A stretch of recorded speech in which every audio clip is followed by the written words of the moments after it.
Hello friends, இன்னைக்கு நம்ம பார்க்க போகிறது ஜாப்பனீஸ் சீரிஸான ஐ எம் பாரி the everything season 1 episode 1 தான் இன்னைக்கு வீடியோவில் பார்க்க போகிறோம். அண்ட் இந்த அனிமோட ஸ்டோரி லைன் சும்மா வேற லெவலில் போகும். ஸோ மிஸ் பண்ணாமல் பாருங்க. இந்த அனிமோட ஸ்டார்டிங்லேயே உங்களுக்கு கொஞ்சம் ஸ்லோவாக போகிற மாதிரி இருக்கும். ஆனால் இந்த எபிசோட கிளைமேக்ஸ்க்கு அப்புறமே உங்களுக்கு கதை கண்டிப்பாக பிடிச்சிரும். ஸோ மிஸ் பண்ணாமல் பாருங்க. அண்ட் உங்களுக்கு இந்த வீடியோ பிடிச்சிருந்தா மட்டும் லைக் பண்ணிட்டு மறக்காம நம்ம சேனல் சப்ஸ்கிரைப் பண்ணி வச்சுக்கோங்க. சரி வாங்க பல பேசாம இன்னைக்கு கதைக்குள்ள போகலாம்.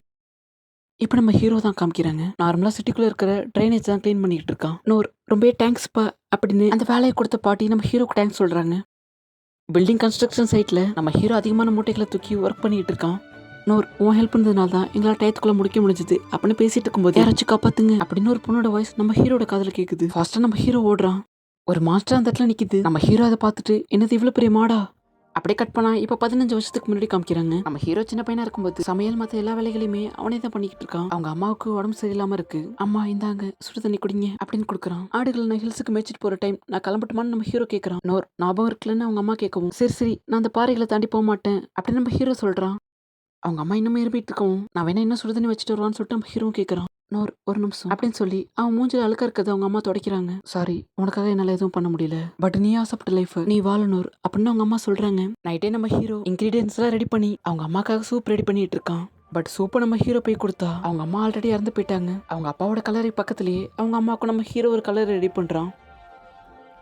அப்பா அம்மா 2 பேருமே இல்லாமல் தனியாக தான் இப்போ நம்ம ஹீரோ வளர்ந்துகிட்டு இருக்கோம். எல்லா வேலைகளுமே நம்ம ஹீரோ தனியாகவே மேனேஜ் பண்ணிக்கிறோம். இப்படி நம்ம ஹீரோட லைஃப் நார்மலாக போயிட்டு இருக்கு. என்னதான் இருந்தாலும் நம்ம ஹீரோக்கு தனியாக இருக்கிறது ஒரு மாதிரி தான் இருக்கு. அப்போ ஒரு நாள் நம்ம ஹீரோ செல்ஃபில் எதோ தேடிட்டு இருக்கான்.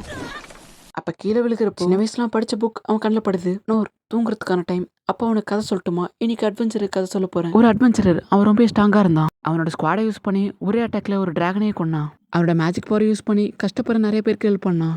வீக்காக இருக்கிறவங்கள ஈவில் கிட்டேருந்து ப்ரொடெக்ட் பண்ணுறதுக்காக அவன் என்ன வேணா பண்ணுவான். ஒரு உண்மையான அட்வென்ச்சரர் தன்னோட ஃப்ரெண்ட்ஸ்க்காக தன் உயிரியே கொடுப்பான். அதான் ஒரு உண்மையான அட்வென்ச்சரர்னு அவங்க அப்பா சொல்லியிருப்பாங்க. உனக்கு பிடிச்ச லைஃப் நீ வாழணும் அவங்க அம்மா சொன்னதை யோசிச்சு பார்த்துட்டு அட்வென்ச்சரர் ஆகணும்னு சொல்லி ஆடு மாடுகளுக்குலாம் தேவையான சாப்பாடு நிறைய வச்சுட்டு அம்மா அப்பா ஃபர்ஸ்ட் டைமாக நான் இந்த டவுனை விட்டு வெளியே போக போகிறேன், அட்வென்ச்சரர் ஆகணும் அப்படின்னு நம்ம ஹீரோ சொல்கிறான். இப்போ நம்ம ஹீரோ இத்தனை நாளாக ஒரு பேரியருக்குள்ளே தான் வளர்ந்துருக்கான். ஃபர்ஸ்ட் டைமாக நம்ம ஹீரோ அந்த பேரியர் விட்டு வெளியே போகிறான்.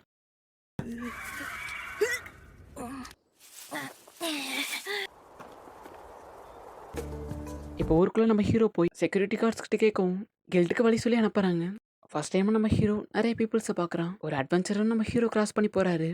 இந்த பிளேஸ் தான் அப்படின்னு நம்ம ஹீரோ சொல்லி அட்வென்ச்சர் கில்ட்டுக்கு வந்து நிற்கிறான். என்ன தம்பி இது சின்ன பசங்களுக்கான இடம் கிடையாது, கிளம்பு அப்படின்னு அவர் சொல்லுவோம். வெளியே இருந்த கார்ட்ஸ் நானும் அட்வென்ச்சர் ஆகலாம்னு சொன்னாங்களே அப்படின்னு சொல்லிட்டு நம்ம ஹீரோ கேட்குறான். உன் வீட்டில் எல்லாரும் நினச்சி கவலைப்படுவாங்க, முதல்ல நீ வீட்டுக்கு போ தம்பி அப்படின்னு அவர் சொல்றாரு. அவங்க 2 பேருமே இறந்துட்டாங்கன்னு நம்ம ஹீரோ சொல்றான். அப்படியா உன் பேர் என்னன்னு கேட்கவும் என் பேர் நோர் அப்படின்னு நம்ம ஹீரோ சொல்றான். அப்ப நீ ஸ்கூலுக்கு போய் பாரு, இம்பீரியல் ஸ்கூல்ல தான் உனக்கு தேவையான ஏதாவது ஒரு ஸ்கில் கற்றுக் கொடுப்பாங்க. அட்லீஸ்ட் நீ ஒரு ஸ்கில்லையாவது கற்றுக்கிட்டதான் உன்னால அட்வென்ச்சரர் ஆக முடியும் அப்படின்னு சொல்றாரு. ஸ்ட்ராங்கான அட்வென்ச்சரஸ் டிராகனி ஒரே வீட்டில் வெட்டியிருக்காங்கன்னு நான் கேள்விப்பட்டிருக்கேன்.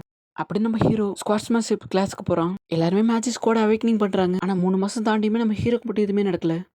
போதும் அப்படின்னு இன்ஸ்ட்ரக்டர் சொல்லவும் இல்ல நான் இன்னும் ட்ரை பண்றேன் அப்ப நம்ம ஹீரோ சொல்லி ஸ்குவாட்ல பேரிங் பண்ற டெக்னிக் மட்டும் தான் கத்துட்டு இருக்க. ஸ்குவாட் யூஸ் பண்றதுக்கான பாது உனக்கான இல்ல, மேபி உனக்கு வேற ஏதாவது ஸ்கில்ஸ் செட் ஆகலாம், வேற ஸ்கூல்ல போய் ட்ரை பண்ணி பாருன்னு அவரும் சொல்றாரு. வாரியர் நான் ஸ்ட்ராங்கா மாதிரி கண்டிப்பா என் ஃப்ரெண்ட்ஸுக்கு ஒரு சீட்ல இருந்து ப்ரொடக்ட் பண்ணுவேன். நம்ம ஹீரோ போய் ட்ரை பண்ணா.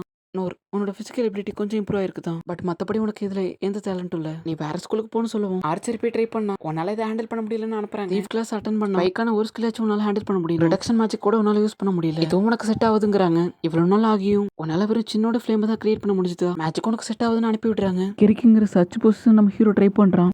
காடோட பிளெஸிங் இல்லாம லோ ஹீல மட்டும் தான் உன்னால ஹேண்டில் பண்ண முடியுது, அது சின்ன ஸ்கிராச்சஸ் மட்டும் தான் ஹீலிங் பண்ணும். சாரி இதுவும் உனக்கு செட் ஆகுதுன்னு அனுப்பி வைக்கிறாங்க. எல்லா ஸ்கூல்லயும் 3 மாசம் ட்ரைனிங் எடுத்து உன்னால ஒரு ஸ்கில் கூட உனக்கு இல்லையா, சாரி உன்னால அட்வென்ச்சர் ஆக முடியும்னு சொல்லி அனுப்பி வைக்கிறாங்க. எனக்கு எந்த டேலண்ட்டும் இல்லைன்னு நம்ம ஹீரோ திரும்ப வீட்டுக்கே வந்துடுறான். அம்மா அப்பா நான் திரும்ப வந்துட்டேன், மேபி எனக்கு டேலண்ட் இல்லாமல் இருக்கலாம், ஆனால் முடிஞ்ச வரைக்கும் நான் ஹார்ட் ஒர்க் பண்ணி ட்ரைனிங் எடுப்பேன். கண்டினியூஸாக நான் ட்ரைனிங் எடுத்தா கண்டிப்பாக எனக்கு ஒரு ஸ்கில்லாக அவைக்கனிங் ஆகும் அப்படின்னு அவன் ஸ்குவாட் ட்ரைனிங்ல கத்துக்கிட்டு அந்த பாரி டெக்னிக் நம்ம ஹீரோ திரும்ப ப்ராக்டிஸ் பண்றான். இப்போ 1 வருஷத்துக்கு அப்புறம் காமிக்கிறாங்க ஒரே அட்டாக்ல 10 ஸ்குவாடை நம்ம ஹீரோவால தடுக்க முடியுது. இப்போ 3 வருஷம் கழிச்சு காமிக்கிறாங்க ஒரே அட்டாக்ல நம்ம ஹீரோவால இப்ப 100 ஸ்குவாடை தடுக்க முடியுது. பட் இன்னும் என்னால ஸ்கில் அவேக்கனிங் பண்ண முடியலையான்னு நம்ம ஹீரோ ராத்திரி பகலும் பார்க்காம ட்ரைனிங் எடுக்கிறான். அவன் ஸ்குவாட் உடஞ்சு அவன் கை ஃப்ராக்சர் ஆயிடுது, பட் ஆனால் அது ஆட்டோமேட்டிக்காவே ஹீலிங் ஆயிடுது.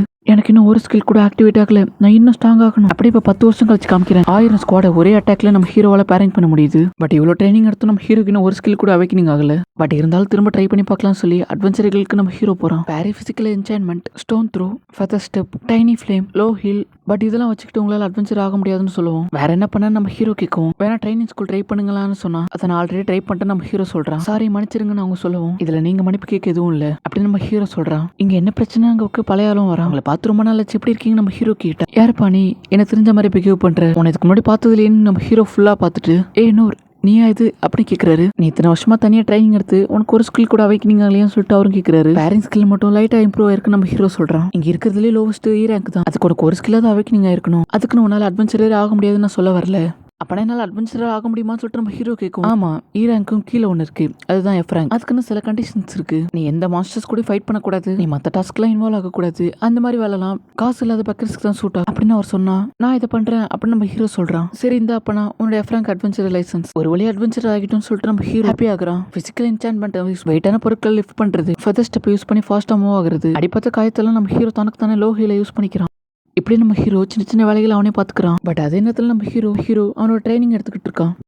இதே நேரத்தில் நம்ம ஹீரோ தன்னைத்தானே வீக்குன்னு நினச்சிக்கிறான். நம்ம ஹீரோ யூஸ் பண்ணுறது எல்லாமே பேசிக் ஸ்கில்ங்கிறதுனால அவங்க நம்ம ஹீரோ வீக்குன்னு நினச்சிக்கிறாங்க. இப்போ அப்படியே ஃபர்ஸ்ட் காமிச்ச அந்த சீன் வருது. அந்த ட்ரைனேஜை நம்ம ஹீரோ க்ளீன் பண்ணிட்டு கன்ஸ்ட்ரக்ஷன் சைட்டில் நம்ம ஹீரோ ஒர்க் பண்ணிக்கிட்டு இருக்கான். நீ இல்லைன்னா எங்களால் இவ்வளோ ஸ்டெடிலுக்குள்ள முடிச்சிருக்க முடியாது அப்படின்னு பேசிட்டு இருக்கும்போது யாராச்சும் என்ன காப்பாத்துங்க அப்படின்னு ஒரு பொண்ணோட வாய்ஸ் நம்ம ஹீரோட காதுல கேட்குது. ரொம்ப தூரத்தில் இருக்கிறதுனால அது மற்ற யாருக்கும் கேட்கல. அங்கே போய் பார்த்தா அங்கே ஒரு மாஸ்டர் நிற்குது. புக்கில் அதை நான் பார்த்துருக்கேன், நேரில் மாடுகள்லாம் எவ்வளோ பெருசாக இருக்குமா அப்படின்னு சொல்லி நம்ம ஹீரோ பார்க்குறான். ஒரு பொண்ணு மாட்டிக்கிட்டு இருக்கா, அவளை ப்ரொடெக்ட் பண்ணுறதுக்காக சோல்ஜர்ஸ்லாம் ட்ரை பண்ணுறாங்க. ஒரே அட்டாக்ல அந்த மாஸ்டர் வந்து அது காடை கொண்டுடுது. நீங்கள் ஓகே தானே நம்ம ஹீரோ போய் பார்த்தா அவன் ஆல்ரெடி இறந்துட்டான். மற்றவங்களாம் தேவையில்லாம ட்ரை பண்ணிட்டு இருக்காங்க, சாக போகிறாங்கன்னு சொல்லி நம்ம ஹீரோ பார்த்தா அங்கே இருக்கிற எல்லாருமே அந்த மாஸ்டர் இன்ஸ்டன்ட்டாக கொண்டுட்டு அந்த பொண்ணு பக்கமாக போகும். ஸ்டோன் த்ரோ நம்ம ஹீரோ யூஸ் பண்ணி அது தான் பக்கமாக திருப்புறான். நம்ம ஹீரோ ஃபெதர் ஸ்டெப் யூஸ் பண்ணாம நார்மல் ஸ்பீடில் ஓடுறான். அதுவே நம்ம ஹீரோ பின்னாடி துரத்திட்டு வருது. அது கொம்ப வச்சு மோத வரும். வாரி டெக்னிக் யூஸ் பண்ண நம்ம ஹீரோ டாச் பண்ண அதோட ஆக்ஸ் எடுத்து அதை அட்டாக் பண்ணுது. வாரி டெக்னிக் நம்ம ஹீரோ திரும்ப யூஸ் பண்ணிட்டு இருக்கான். என்னதான் நம்ம ஹீரோ ஸ்ட்ராங்கா இருந்தாலும் அட்டாக் பண்ற எந்த டெக்னிக்குமே நம்ம ஹீரோக்கு தெரியாது. அந்த பொண்ணோட கையில இருக்க ஒரு ரெட் கலர் ரிங் தான் அந்த மாஸ்டரை அட்ராக்ட் பண்ணுது. அந்த மாஸ்டர் திரும்ப அவளை அட்டாக் பண்ண ஓடவும் ஃபெதர் ஸ்டெப் யூஸ் பண்ணி செம ஃபாஸ்டா போய் நம்ம ஹீரோ தடுக்கிறான். பட் அந்த ஸ்குவாட் உடஞ்சிருது. அட்வென்ச்சரஸ்னா வீக்கானவங்களை ஈவில் கிட்ட இருந்து ப்ரொடெக்ட் பண்ணுவாங்க, தன்னோட ஃப்ரெண்ட்ஸையும் ப்ரொடெக்ட் பண்ணுவாங்க அப்படின்னு அவங்க அப்பா சொன்னதை யோசிச்சுட்டு நான் ஒரு அட்வென்ச்சரர் அப்படின்னு அந்த உடஞ்ச ஸ்குவாடை வச்சு பேரி டெக்னிக் யூஸ் பண்ணி அந்த ஆக்ஸை நம்ம ஹீரோ தடுக்கவும் ஒரு ஃபோர்ஸ்ல அந்த ஆக்ஸ் ரிவர்ஸ்ல போய் அதோட தலையை வெட்டிடுது. ஒரு வழியா நம்ம ஹீரோ அந்த மாஸ்டர் கொண்டுட்டான். இப்போ இருக்கிற ஸ்கில்ல வச்சுட்டு மொத்த வேலையும் டிராவல் பண்ணலாம்னு நினைச்சேன். பட் அது டேஞ்சர் தான் போல, நான் இன்னும் வீக்கா இருக்கேன் அப்படின்னு நம்ம ஹீரோ யோசிக்க உங்களுக்கு ரொம்ப தேங்க்ஸுங்க, உங்க பேர் என்னது அப்படின்னு அந்த பொண்ணு கேட்கறா. நான் அவ்வளவு முக்கியமான ஆள் கிடையாது நம்ம ஹீரோ சொல்லிட்டு கிளம்புறான். லேடி நேம் பர்க், நீங்க ஓகே தானே சொல்லிட்டு எல்லாரும் வந்து கேட்கறாங்க. நல்ல வேலை அது ஒரு டீமன் கிடையாது, அது ஒரு சாதாரண மாடு. ஒரு சாதாரண மாடு கூட ஃபைட் பண்ணுவேன், அவ்வளவு கஷ்டப்படுறேன். உண்மையிலேயே அட்வென்ச்சர் ஆகுறது கஷ்டம் தான் போல. நான் இன்னும் நிறைய ட்ரைனிங் எடுத்து கண்டிப்பா ஸ்ட்ராங்கா மாறுவேன் அப்படின்னு நம்ம ஹீரோ நினைக்கிறான். ஐ பேரி த கவ் அப்படின்னு டைட்டில் போடுறான். அப்படி இந்த இடத்துல இந்த எபிசோட் முடியுது. நம்ம ஹீரோக்கு நம்மள யாராவது அட்டாக் பண்ண வந்தா அதை தடுக்கிற அந்த பேரி டெக்னிக் மட்டும் தான் நம்ம ஹீரோக்கு தெரியும். இந்த ஒரு டெக்னிக் மட்டும் தான் நம்ம ஹீரோக்கு உருப்படியா தெரியும். மற்றபடி திருப்பி அட்டாக் பண்றதுக்கான எந்த டெக்னிக்குமே நம்ம ஹீரோக்கு இப்போ வரைக்குமே தெரியாது. அண்ட் இதுக்கு முன்னாடி கதை சும்மா வேற லெவல்ல போகும். ஸோ மிஸ் பண்ணாம பாருங்க. அண்ட் தேங்க்யூ ஃபார் வாட்சிங் கைமரா. நெக்ஸ்ட் எபிசோட்ல மீட் பண்ணலாம்.